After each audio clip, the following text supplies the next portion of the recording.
You're at the grocery store. You scan your items at the self-checkout, and you're doing that quiet, running total in your head. You politely put the nice shampoo back because the number is getting just a little too high.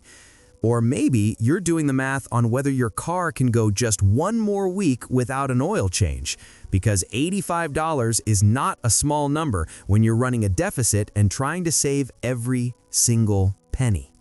You think you're being responsible. You think this extreme white-knuckle frugality is the path to wealth.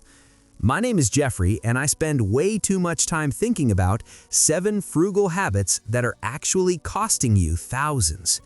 If you're someone who lies awake at 2 a.m. doing tire math, worrying about the next broken thing in a chain that never seems to end, make sure to hit the subscribe button and give this video a thumbs up if this helps you out.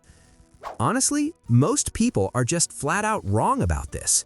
You've been told that clipping coupons, driving a dying car, and hoarding pennies in a basic savings account is how you get rich.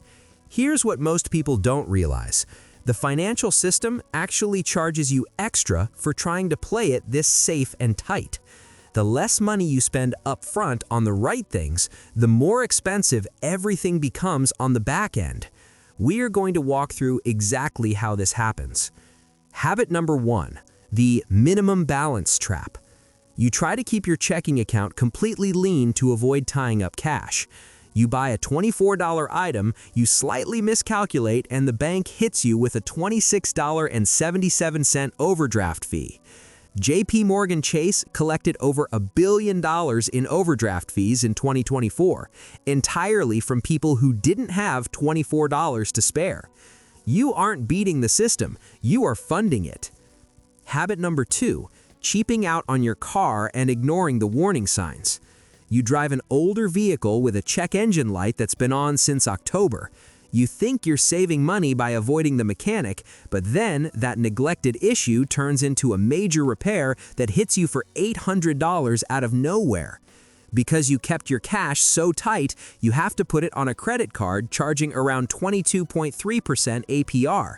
You didn't save money, you bought yourself months of high-interest debt that is mathematically impossible to outinvest.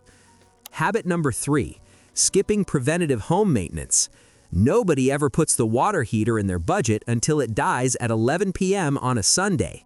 You ignored the standard rule of budgeting 1% of your home's value per year, which is about $350 a month on a $500,000 house, because it felt like a waste of monthly cash.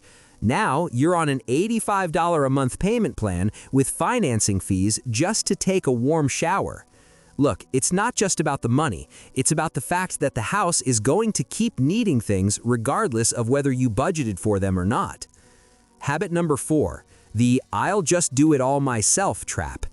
If you have a side hustle or a solo business, you probably refuse to hire help because a $40,000 salary suddenly costs up to $56,000 when you add taxes, workers' comp, and software.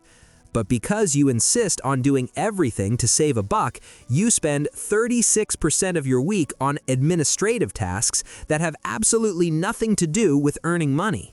The median income for a solo entrepreneur is a staggering $24,000, while the median for an employer entrepreneur is $110,000.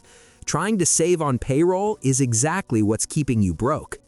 Habit number 5, hoarding cash in a 0.5% savings account. Why? Because investing feels too risky or complicated. You might have $18,000 sitting there while inflation quietly eats it at 3%. The money is just sitting in a chair doing nothing while inflation slowly picks its pockets. Meanwhile, investing that same amount at a 7% return would have generated $1,260 in a year. That's roughly 2 car payments without you lifting a single finger. Habit number 6, refusing to build an emergency fund. You'd rather aggressively pay down low-interest debt or keep expenses impossibly tight. Right now, 37% of American adults cannot cover a $400 emergency without borrowing money or selling something. When that emergency hits, people turn to payday loans with an average APR of nearly 400%. The pitch is to borrow $300 for 2 weeks, but the reality? The average borrower is trapped in that debt for 200 days. Habit number 7, and the most destructive one, the complete depletion of your mental bandwidth. You spend hours agonizing over a $10 purchase. Here's the thing. Researchers found that severe financial stress and scarcity reduce your cognitive capacity by the equivalent of 14 IQ points. That's the exact same cognitive drop as going 24 hours without sleep. The person lying awake at 2 a.m. obsessing over tire math is, at that exact moment, the least equipped they will ever be to solve their own financial problems. The stress literally makes you worse at the thing causing the stress. Let's do the napkin math on this right now. Say you put off an $800 check engine light repair to save cash, and your car finally breaks down. You're forced to put a massive repair, let's call it $3,000, on a credit card because your emergency fund was zero. At the average 22.3 APR, your extreme frugality just cost you nearly $670 a year in pure interest alone. You are mathematically paying the system for the privilege of being frugal. Now, you might be thinking, but Jeffrey, what about the fact that I just don't have enough income to build a huge buffer or fix the car early? Well, this is where it gets really interesting, because the system absolutely does not care. Banks, credit card companies, and payday lenders make more money when you finance for longer and carry a balance. Your financial precariousness is their actual revenue model. Why do we keep doing this? It's an internal script that confuses safety with extreme suffering. It's like trying to fill a bucket with a hole in the bottom. You obsess over the price of the water instead of just fixing the hole. You condition yourself to save so aggressively and shrink your life so small that even when you finally build some wealth, watching the balance decline for the first time feels deeply wrong, even when the math says you're fine. The frugality habit doesn't just switch off, it becomes a room you don't know how to live in. So, how do we actually fix this? Transitioning out of this trap requires immediate action. First, you stop trying to save pennies and you build a structural buffer. You need a $1,000 emergency buffer immediately, expanding to 3 to 6 months of expenses in a high-yield account. This isn't glamorous, it's insulation. The moment you have that cushion, your cognitive capacity resets. Second, eliminate high-interest credit card debt. There is no portfolio strategy that competes with a guaranteed 22% return from paying off a card. Third, open the brokerage account and capture the full employer match on your 401k.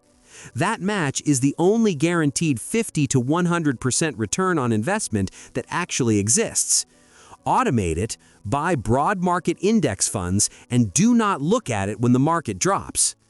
The gap between the person stressing over a $2.75 side of guacamole and the person who buys a plane ticket without checking their balance isn't just about their salary. It's about structuring your fixed costs below your income, holding that line, and refusing to let the invisible traps of extreme, panicked frugality dictate your life. Financial freedom is not about retiring from your life, it's about making the next chapter deliberate instead of accidental. Stop treating extreme frugality as a badge of honor. The only scoreboard that actually matters is the one nobody can see. Build the system, automate the math, and step out of the trap.